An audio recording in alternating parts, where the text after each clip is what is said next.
Luka, zatvaraš Culture Shock. Kako ti je nastupati u Križevcima? Pred svojom publikom? Pa dobro, evo. Domaća publika, šta je znam. Imaš li možda Dobro, drugačiju vrstu treme nastupati pred ljudima koji te relativno znaju? Svi. Pa ne znam, nemam. Mislim da nemam tremu. Ali, šta je znam. Dosta si se brzo probio na scenu. Probio? Ajmo reći, probio na scenu. Dosta ljudi te sluša, znaju koliko je bilo teško. Koliko je bilo teško? Pa nije bilo teško. Šta znam, nemam neke osjećaj da se probio u nekom smislu. Ono. Ali da, zna se, svirao sam puno. Recimo sam svirao sam puno svirki iz ovoga po izlaznicima albuma. Pa bi rekao, kaj znam, probio. Pa mislim, danas je dosta jaka kantautorska scena. Pa ne znam, imam osjećaj da se to sve događalo mimo mene dosta. Da sam samo svirao ovoga i da se neka priča stvarala koja nije možda toliko da je neko, da se događa neovisno od toga.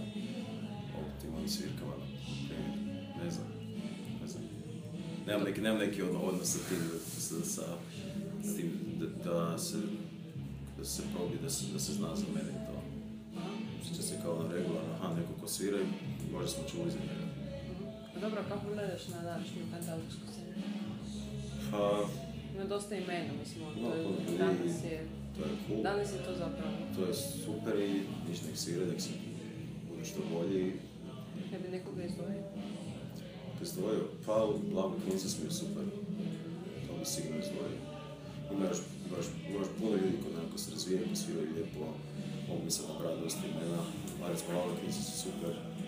Jana Žiloć lijepo radi.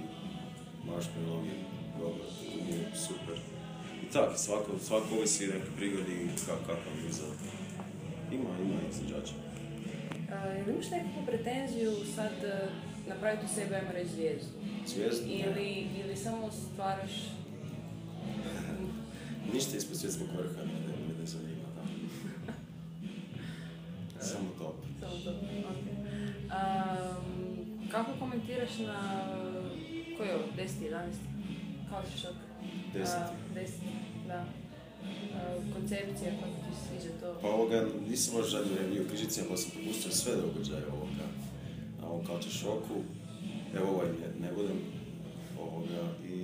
ali generalno udruga se trudi, radi i svaki godin organiziraju jednako ili bolje kvalitetan program i mislim da je kvalitetan to festival i nadam se da će pokazati tržišnu svoju vrijednost, pa će manje ovisiti o nekakvim javnim budžetima i da će onda stati pravi ozbiljni festival koji će biti samo dostatan financijski. Radiš na novom materijalu, kako zapravo radiš u tome? Koja ti je inspiracija? Pa novi materijal se već neko vrijeme pripremam, počeo sam snimati u ležernim tempima već krajem ljeta. I trenutno se dovršava, znači probao su se svi rokovi koje sam zamišljao, pa više roka nema. Trenutno se dovršava singlica, znači ideja je izdati na ploči singlicu sa dvije A i B strana, sa dvije pjesme. Jedna je već smiksana, druga se osnimaju vokali, pa onda još neki proces, znači mikser i mastering, proizvodnja ploče, pa ne znam, 2 mjeseca nasad će biti će singlica izaći. Inspiracija? Pa ljeti sam uglavnom proveo svaki dan u studiju, jer sam koji udne što za probud i stalno sviram. Svirač sati dnevno i sve snimajući sve demo session, demo snimke i u hrpu materijala, hrpu slušanja, onda sam zapirao šta mi fora, di mi nešto imam za reći, nemam.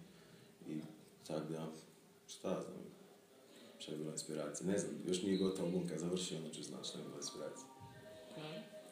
Da, hvala ti Luka hvala vama. Što si sudjelovao u našem intervjuu na Culture Shocku i podržavaš našu scenu. Svakako.